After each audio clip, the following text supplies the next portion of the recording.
Hi, I'm Mary Rogers, and this is the Cuisinart Belgian waffle maker. It's really fun to use because it actually rotates. So let me show you how that happens. You put the batter in. You would put your batter in here. I'm going to do it in a little bit. And you just rotate it 180 degrees.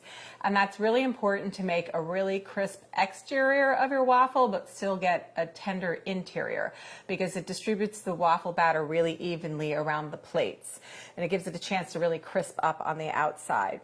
So you'll notice it's a stainless steel exterior. It also has this removable tray, which is really great because if you happen to put too much batter in the waffle maker and you get some spills, this is removable. You can throw it right in the dishwasher or even just hand wash it right in the sink.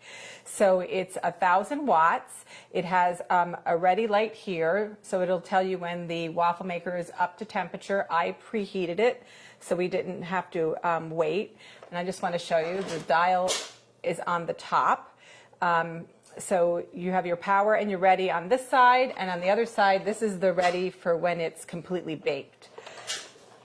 The dial here is what you use to pick your shade control. I usually like to put it on about 4. That comes like a really nice medium brown. So let's go ahead and make a beautiful Belgian waffle. Like I mentioned, the plates are very deep. They're 1 inch deep.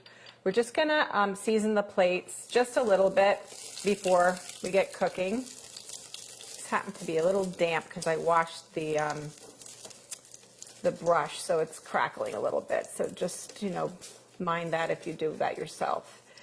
So I actually mixed up the batter in advance. This is a ginger-based batter.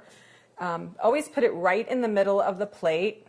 I'm going to scoop it out because this is a very, very thick Belgian waffle batter. So get that out. And if you want, you can help distribute it if you like. This happens to be yeast-based, so it's a little more tacky. We're just going to close it, flip it, and we're going to wait till the light comes back on, and it beeps 3 times. And we're going to see how beautifully it cooked our Belgian waffle.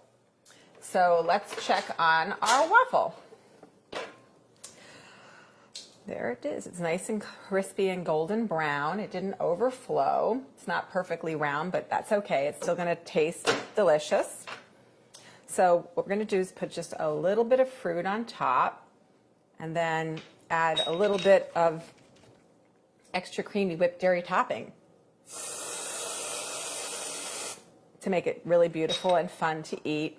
So there you have it, the Cuisinart Belgian waffle maker. It's fun to use. Who wouldn't want to have one in their home?